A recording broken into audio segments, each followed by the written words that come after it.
Takeoff. The takeoff phase of the long jump has two purposes. The first and most obvious is to produce the vertical velocities that supply lift at takeoff. The second purpose is conservation of many of the technical features established in the approach. Proper head and pelvic posture should be maintained. Dropping the head or throwing the head back at takeoff is a common error.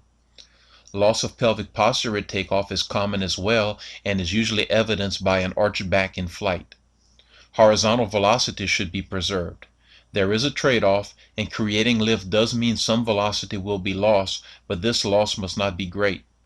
Good long jumpers take off at angles of only 19 to 22 degrees.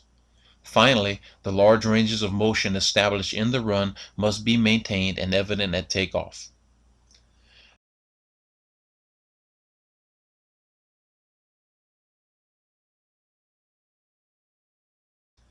There are three main areas of concern when looking at technical aspects of the long jump takeoff. The first is the takeoff leg. Concerns here include preparation of the leg prior to impact with the board and movements while in contact with the board. Secondly, swinging segment usage must be considered, specifically the swinging movements of the free leg and arms. These swinging movements enhance takeoff forces. Finally, the path of the body's center of mass must be examined and adjusted for optimal performances. Prior to contacting the board, the takeoff leg must be prepared and stable to best accept these forces and efficiently develop stretch reflexes and elastic energy during takeoff. The key component of this preparation is dorsiflexion of the ankle. The quadriceps muscles must also be activated isometrically to facilitate an efficient takeoff.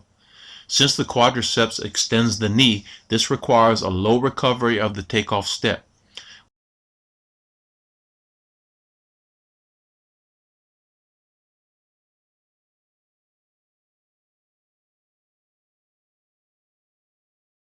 When sprinting on a normal step, the foot passes high during the recovery part of the cycle. However, when the takeoff foot is about to be planted, the recovery should be much lower, characteristic of this stiffening in the quadriceps group.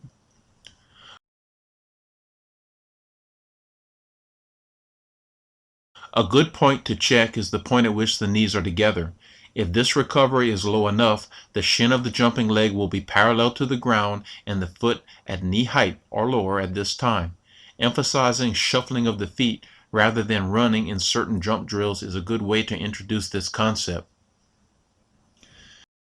Contact with the board in the long jump should be flat, with a rolling action to the toe as takeoff occurs. Conceptually, the long jumper is taught to place the takeoff foot directly under the center of mass. In actuality, a small amount of frontside distance will exist as the takeoff foot grounds. Excessive frontside normally results from poor pelvic posture, requiring the jumper to advance contact location to regain stability. Another cause is compromising sprint mechanics on the third to last step. Diminishing the backside of the sprint cycle on this stride will produce excessive front side on the takeoff step. During the support phase of takeoff, complete extension of the hip, knee, and ankle should occur, all joints contributing to takeoff.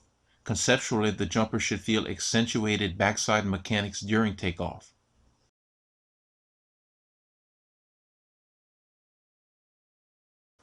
When examining the more advanced aspects of takeoff, pivoting of the shin and translation of the thigh are important concepts.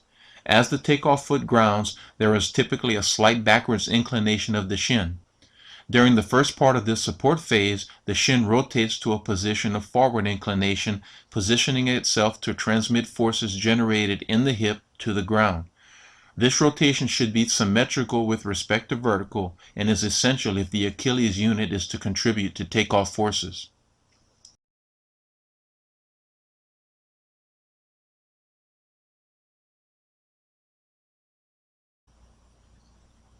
As the takeoff foot grounds, the thigh shows a unique angle with respect to the surface. Horizontal movement should continue while the takeoff foot is grounded, resulting in this angle being preserved. This enables proper elastic loading of the takeoff leg and positions the hip to extend powerfully, transmitting its forces to the ground through the pre-aligned shin.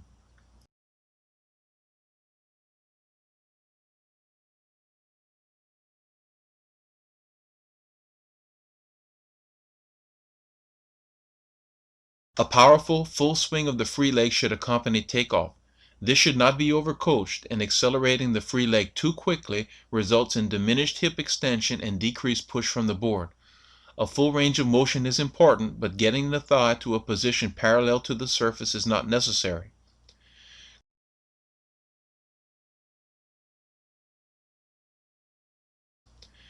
Coaching the swing leg is often unnecessary because the quality of the swing leg movement is predetermined by the quality of the displacement during the penultimate step.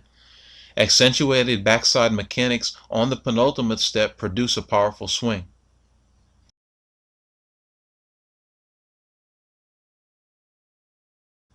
At takeoff, the arm should be alternated powerfully, working through a large range of motion.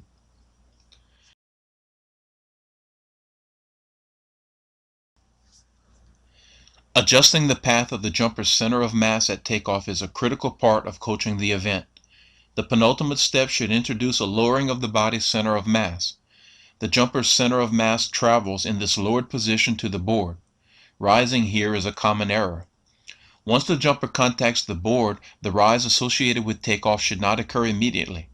Horizontal movement should continue for an instant. This rise should begin only after the jumper's hips are located vertically over the takeoff foot. Rising prior to this point loads the takeoff leg improperly and wastes valuable distance. If this is done correctly, the jumper's hips will be located in front of the takeoff foot at the instant contact with the board is lost.